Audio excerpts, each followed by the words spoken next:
Hello and welcome to this week's video. Finally back to Ben 10 stuff. I know I did take a week out, but we're back to it. And starting off with Rogue's body. I think this is Rogue. I can't quite remember where this is from, it's just trying to fod a lot of what I had. Doesn't really matter, we're just going to be taking her arms anyway. Same with Madame Hydra. I do end up using two of these. I got the two of them cheap, very kindly reminding myself for the voiceover. I got them both off Amazon for quite cheap. So taking the arms there. And then putting the body back in the fodder pile. Trying to take the arms off of Madame Hydra, and she wouldn't give up the left arm, but we got there eventually. And then also saving the guns and the body back in the fodder pile. Now obviously you can see we've got a seam line running across the centre there, obviously to mark where the sleeve ends. And we don't really want that, especially since Stinkfly's kind of got a sleek look to his limbs. So taking the rotary tool just with a very small sanding bit, turning the speed up just so it takes it down a bit quicker. Obviously I won't make you watch the entire process for this, or for all four arms. I'm just kind of buzz through this.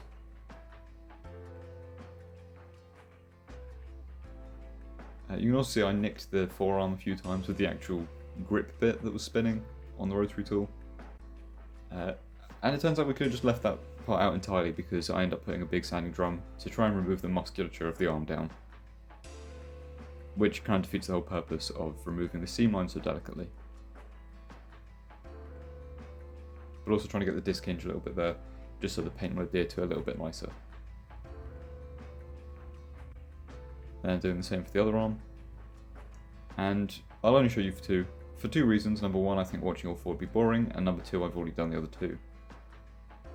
I also did go a little bit too deep, so I've just superglued a little patch of old sandpaper on there just to cover the hole, which will be sanded back smooth.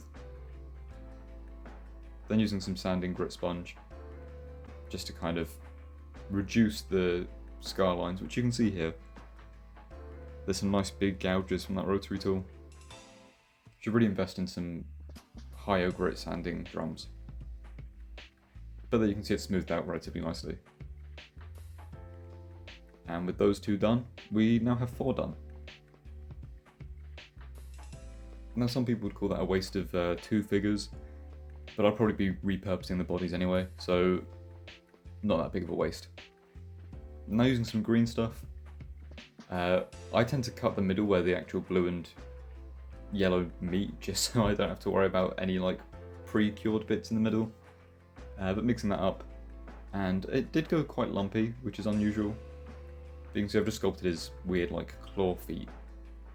And he does have two different designs for the back legs and the front legs. But putting them in that box and then putting them in the boiler room to cure faster with the heat. And that there is Madame Hydra's neck and head joint, which we'll reuse for Stinkfly. Here are some little ball joint hinges, or not ball joints, but just hinge joints. I had them lying around in my folder box, so they'll work quite nicely for this. So I've got two different sizes. I've got the two smaller ones that I'll use for the wings, and the big one that will work for the tail. Bring back in Rogue's arms. I just want to use some nail varnish or nail varnish remover, just to remove all the paint that was on them. This will be a nice base to paint the green on. Bring in Tinkercad, obviously like my go-to 3D software here. You can see the body and everything is very boxy. It's mostly made with the cones that I've reduced down to a four-sided shape. Obviously I will then be using Blender to smooth it all out. Cylinders and like, I think they're called toruses in this software for the weird like arm joint bits. Mostly hemispheres to actually make the tail as well, the weird shield shape. And then I've used a torus as well, a weird name, to make the eye stalk as well. The wing itself is made mostly from semicircles, a hemisphere at the bottom there to accommodate that joint, just so there's a bit more support there. And obviously the lines kind of gouged into the wing as well. And then you can see that little block, which represents the size of the neck, just so I can export that, use it as a minus tool in Blender to sink it in once I've smoothed the body over.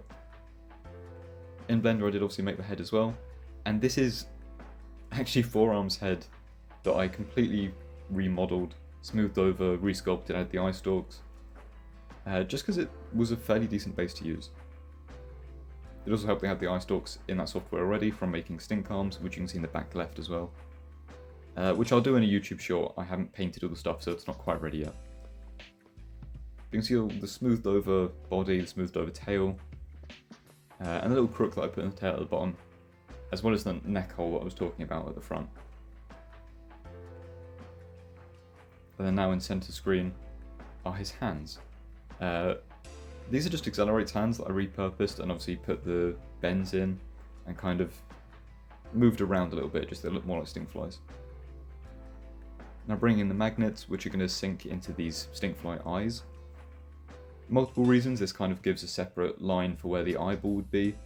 And I did want to make some effects parts for him kind of shooting the weird goo out of his eyes, but I haven't had time, so putting magnets in means that I've got the modular option of when I eventually get around to printing them, I can put magnets in the weird gunge effect, and they'll just kind of clip onto his eyes, much easier. Planning ahead for the future for when I eventually get around to doing those. Also a very kind of creepy shine to them at the moment.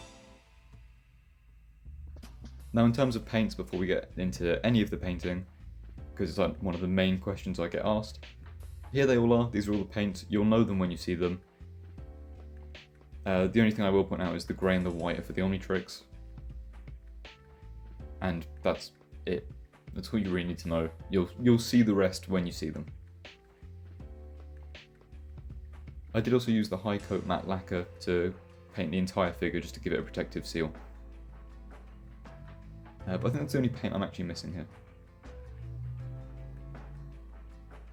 Then here you can see the body, obviously actually printed out now. Support material removed fairly nicely, except for one side, which is this one, where I didn't realise until I primed it that it wasn't smooth, but we'll just not show that side on camera. Apart from me pointing out, of course. And then obviously doing the lines like I did for Diamond Head, and mainly forearms really. Permanent marker seems to work really well for this, especially if you give it a matte lacquer. I've not had any issues with bleeding, I've not had any issues with it kind of wearing or fading, so this seems to be a pretty good go-to. And once again, I won't bore you with doing all three of these lines. So we'll cut out here, and then we'll come back once I've done all of the permanent marker bits. I could also have sanded this back down because it's black resin underneath, but this is a more exact way of doing it without risking scraping the primer off. And here we go. I did kind of catch the paint a little bit here while test fitting one of the wings, but the wings cover that up anyway, so it's not a big deal. You can see I've also fitted the hinge in here. Very nice and smooth. Obviously there is rotation there as well, but you don't really need it, it's just kind of more for the hinge option. I did also use latex to mask off the actual black print for the shield bit of the tail, and obviously primed the rest white. I did also paint the head off screen. It was an absolute pain. That green took, I think, 5 coats before it started to look okay. That was with a white base. I did paint it white first, and then tried to paint over with the green. I think overall it literally took like 10 coats before it looked like this. And you can see how strong those magnets are as well. That's a fairly heavy scalpel. Madame Hydra's neck is already in there as well. And you can see it kind of pressure fits in there. I don't really need to glue it in, but I will glue it in anyway. Just using some Loctite for it. Here are his wings. And there's that clear yellow spray that you saw. Very nice, gives it a really nice shine. And it's a much kind of more vibrant yellow. For whatever reason it shows up quite dull on camera. But it's got a nice hue to it. I'm trying to show the vibrancy and I just couldn't get the camera to show it. And obviously because you've got those hinges in there, you've got the full rotation, full hinge, full posability that you'd have a normal like import wrist joint.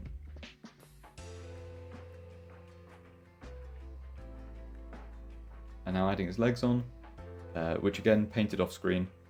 And those hands that you saw in the software. And that's him done.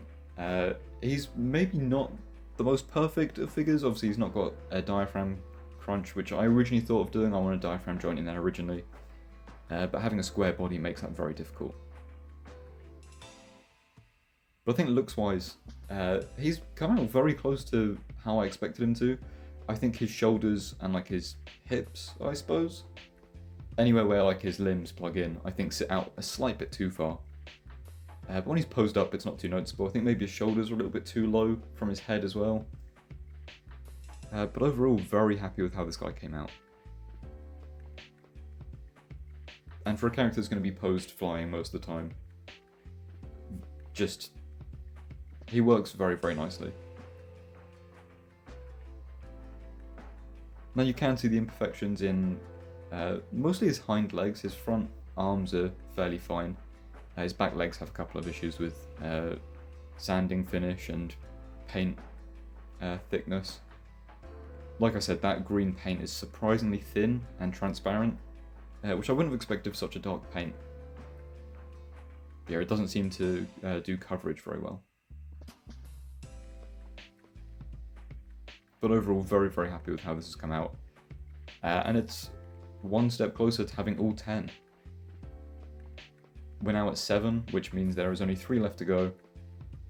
So we're almost there. And then there's the original 10 done. And then I'll move on to Ben 10, Gwen, Max, Vilgax, Kevin, and the other aliens, of course, from the original series. But here he is with the rest of the group. I hope you like it. I'm starting to really like how this set is looking together. I liked how the set looked originally, but yeah, very happy with how the set's coming together.